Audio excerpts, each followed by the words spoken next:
everyone, and welcome to the Why channel. Today, we are tackling a question that is so basic, so fundamental to being human, you've probably never even thought to ask it. Why in the world do we swing our arms when we walk? We all just do it. But behind that simple, automatic movement is an incredible story that involves physics, energy efficiency, and a deep, deep echo from our evolutionary past. It's one of those things, right? It feels so completely natural you don't even notice it's happening. And we are absolutely going to get into all of it. But hey, before we start walking through the science, we've got a quick ask. If you love deep dives into everyday mysteries like this one, please subscribe to the channel, hit that notification bell so you never miss a why, and smash the like button to support this deep dive. All right, so here's our game plan. We're going to peel this mystery back like an onion, layer by layer. We're going to start with the straight-up physics of it all, just simple balance. Then we'll look at the hard numbers and see just how much energy this little swing actually saves us. After that, we'll jump into a really cool scientific debate. Is this motion active or is it passive? And finally, we're going to take a trip way back in time, meet our four-legged ancestors, and uncover the ancient programming that is still running inside our spinal cords today. It is going to be a fascinating journey. Okay, let's kick things off with the most immediate and honestly the most powerful reason our arms get involved in the first place: pure physics. At its core, swinging our arms is just a brilliantly simple solution to a balance problem that we create for ourselves every single time we take a step. Yeah, that's the big question for me. I mean, my legs are doing all the work, right? They're the engines pushing me forward. So what are my arms even for? Why aren't they just dangling there like useless hangers? It feels like they should be. That is the perfect way to ask it.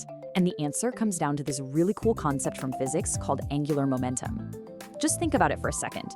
When you swing your left leg forward, it's not just moving in a straight line, it's rotating from your hip.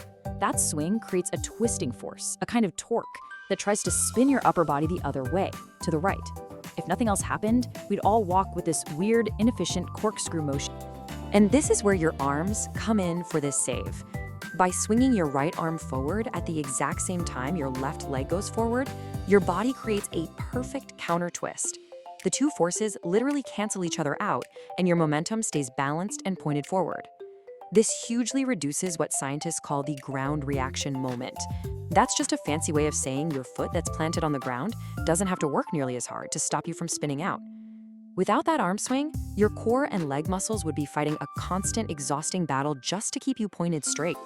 Okay, so they're balancers. They stop us from twisting. I get that. But it still feels like such a tiny little movement. Are we really saving that much energy by fighting that little twist? It seems like it would be, a drop in the bucket.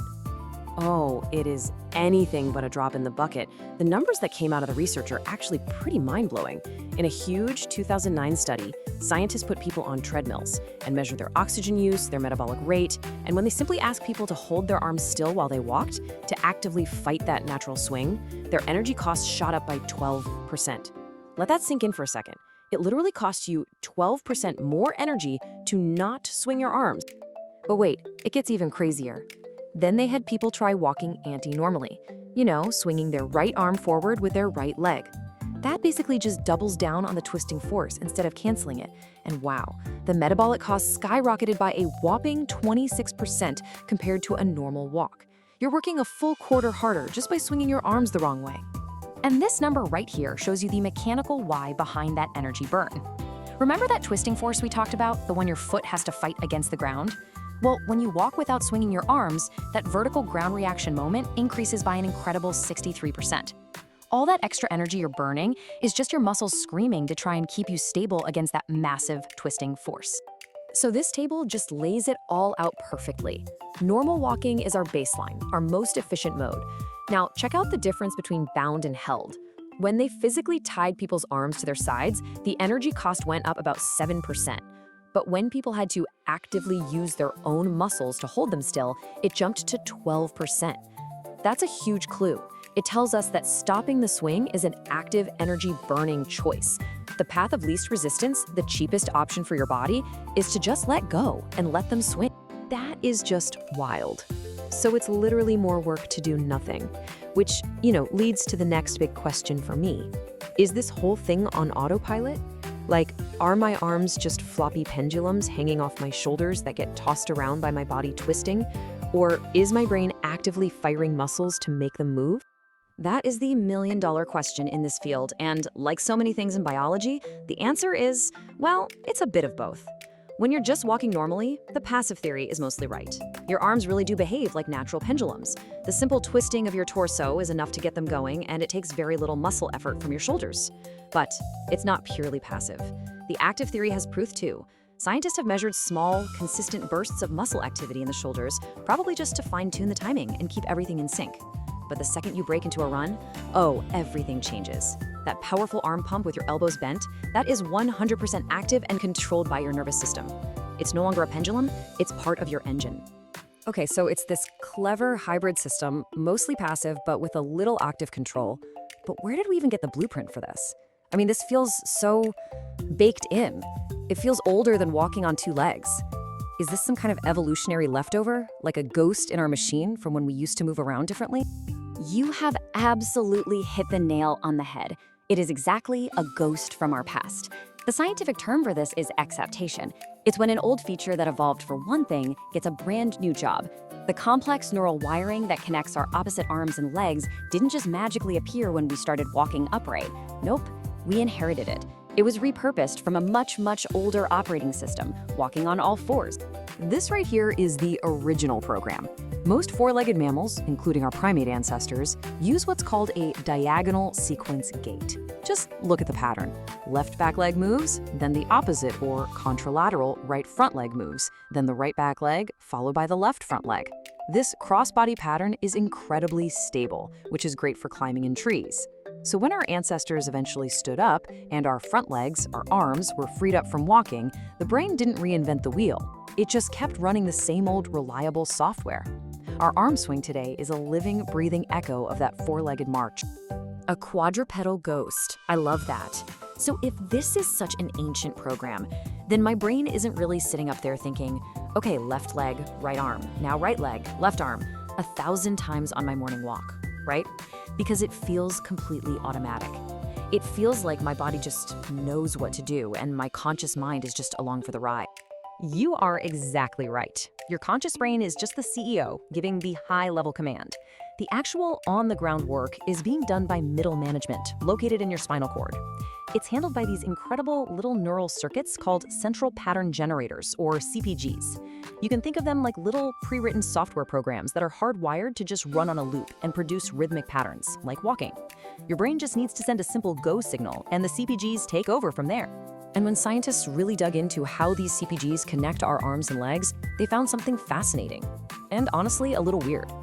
Using these special recumbent steppers, they mapped out the links. They found the connection goes both ways. Actively moving your arms fires up the muscles in your legs, and vice versa. But here's the kicker. The strongest neural connection is on the same side of the body. It's what they call ipsilateral. So actively pushing with your right arm gives the biggest neural boost to your right leg, not the left one you swing it with. Now that seems totally backward for our walking pattern, right? But scientists believe it's yet another one of those evolutionary ghosts, a piece of the really, really old spinal wiring that's just been conserved for millions of years. Okay, so we have covered a ton of ground here. We've journeyed through physics, through energy savings, a scientific debate, and deep into our evolutionary and neurological past. So let's pull all of these pieces together and build the final, complete, multi-layered answer to that simple question we started with. So why do we swing our arms? Here's the whole story. At the most immediate level, it's physics. We do it to cancel out the twisting force from our legs and stay balanced. Because of that physical benefit, it saves energy, making our walk way more efficient. This whole motion is run on autopilot by our neurology, specifically those central pattern generators in our spinal cord. And the ancient blueprint for that entire program is a product of evolution, a four-legged coordination pattern that our ancestors brilliantly repurposed for life on 2 feet. Wow, that is incredible. When you lay it all out like that, physics, energy, neurology, and evolution all working together just to explain a simple arm swing, it's a perfect example of how much is going on beneath the surface of our everyday actions. Exactly. And that's why this quote from that big 2009 study is so perfect. For a long time, scientists wondered if arm swing was just a useless leftover, what they call a facultative relic. But the science is crystal clear now. That's completely wrong. Arm swinging is an absolutely integral part of the energy economy of human gait. It's not a bug, it is a critical feature.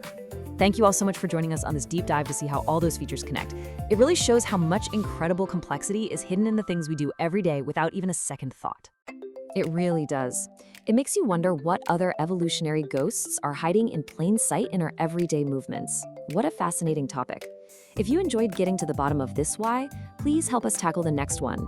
Don't forget to subscribe to the Why channel, ring the bell, hit the like button, and share this video with your curious friends.